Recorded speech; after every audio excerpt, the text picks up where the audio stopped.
Hello friends, welcome to Nila's healthy recipes. இன்றைக்கி நம்ம சேனலில் பாசி பயிரை வச்சு ஒரு சூப்பரான மொறுமொறுன்னு இருக்கக்கூடிய வடை தான் நம்ம பார்க்க போகிறோம். நம்ம கடலை பருப்பு வச்சு செய்கிற மாதிரியே இந்த வடையும் ரொம்ப டேஸ்ட்டாக இருக்கும். வாங்க இந்த டேஸ்டியான ஹெல்த்தியான மொறுமொறுன்னு இருக்கக்கூடிய வடை வந்து எப்படி பண்ணலான்னு பார்க்கலாம். ஒரு பாத்திரத்தில் அரை கப் அளவுக்கு பாசி பயிரை நல்லா தண்ணியில் ஒரு 8 மணி நேரம் நல்லா ஊற வச்சு எடுத்துக்கோங்க. நீங்கள் 8 மணி நேரம் ஊற வச்சதுக்கப்புறம் அப்படியே இந்த வடையை கூட செய்யலாம். நான் முளைக்கட்டின பாசி பயிர் எடுத்திருக்கேன். 8 மணி நேரம் ஊறினதுக்கப்புறம் தண்ணியை நல்லா வடிச்சிட்டு ஒரு நாள் ஃபுல்லாக வச்சோன்னா இந்த அளவுக்கு முளைக்கட்டி வந்துடும். நீங்கள் முளை கட்டாமல் அப்படியே சேர்க்கலாலும் சேர்க்கலாம், இல்லாட்டா இந்த மாதிரி முளைக்கட்டியும் சேர்க்கலாம். இப்போ வடைக்கு தேவையான பொருளை நம்ம அரைச்சிடலாம். இதுக்கு ஒரு மிக்சி ஜாரில் ஒரு 4லேருந்து 5 பச்சை மிளகாய் சேர்த்துக்கோங்க. அப்புறமா ஒரு துண்டு இஞ்சி இந்த அளவுக்கு தோலை நீக்கிட்டு இதில் சேர்த்துடலாம். அடுத்ததாக ஒரு 2 பல்லு பூண்டு, அப்புறமா தேவைக்கேற்ற மாதிரி உப்பு சேர்த்துக்கோங்க.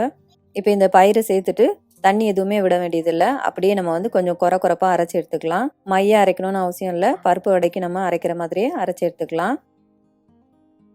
இப்போ இதை ஒரு பெரிய பாத்திரத்தில் மாற்றிக்கோங்க. இப்போ இதில் 1 டேபிள் ஸ்பூன் அளவுக்கு அரிசி மாவு சேர்த்துக்கோங்க. அப்புறமா இதில் ஒரு மீடியம் சைஸ் அளவுக்குள்ள பெரிய வெங்காயத்தை சின்ன சின்னதாக நறுக்கிட்டு அதையும் இதில் சேர்த்துடலாம். அடுத்ததாக இதில் 1 டீஸ்பூன் அளவுக்கு பெருஞ்சீரகம் சேர்த்துக்கோங்க. இப்போ இதில் ஒரு கொத்து கருவேப்பிலையை சின்ன சின்னதாக வெட்டிட்டு அதையும் இதில் சேர்த்துடலாம். இப்போ இது எல்லாத்தையும் நல்லா நம்ம கலந்து விட்டுடலாம். இப்போ எல்லாத்தையும் நல்லா கலந்தாச்சு. இப்போ இதில் கொஞ்சமாக மாவு எடுத்து இந்த மாதிரி உருட்டிட்டு கொஞ்சம் இதை நல்லா இந்த மாதிரி அழுத்தி விட்டுக்கோங்க. இப்போ ஒரு கடாயில் பொரிக்கிறதுக்கு தேவையான அளவுக்கு எண்ணெய் ஊற்றிக்கோங்க. எண்ணெய் நல்லா சூடானதும் இதில் ஒவ்வொரு வடைகளாக போட்டு பொரிச்சு எடுத்துடலாம். இது மிதமான தீயில் இருக்கணும், ரொம்ப அதிகமான தீயிலையும் இருக்கக்கூடாது, கம்மியான தீயிலையும் இருக்கக்கூடாது. மிதமான தீயில் வச்சு இந்த வடைகளை நல்லா பொரிச்சு எடுத்துருங்க. இந்த மாதிரி நம்ம வடை பொரிக்கும் போது அப்பப்போ திருப்பி விட்டுக்கிட்டே இருந்தோன்னா வடைகள் நல்லா எல்லா இடமும் நல்லா கரெக்டாக வெந்து சூப்பராக இருக்கும். இப்போ வடைகள்லாம் 2 சைடும் நல்லா பொரிஞ்சிருச்சு.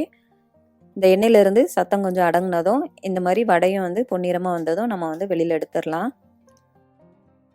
பாருங்கள், வடை நல்லா பொன்னிறமாக பொரிஞ்சிருக்கு. இந்த மாதிரி பொரிஞ்சாதான் நமக்கு உள்ள பயிர் வேகும். இப்போ இந்த வடையெல்லாம் எடுத்து ஒரு டிஷ்யூ பேப்பரில் எடுத்து வச்சிடலாம். அப்படின்னா தேவையில்லாத எண்ணெய்லாம் இது புரிஞ்சுக்கும். இதே மாதிரி மீதமுள்ள மாவையும் நம்ம போட்டு வடைகளாக பொரிச்சு எடுத்துடலாம்.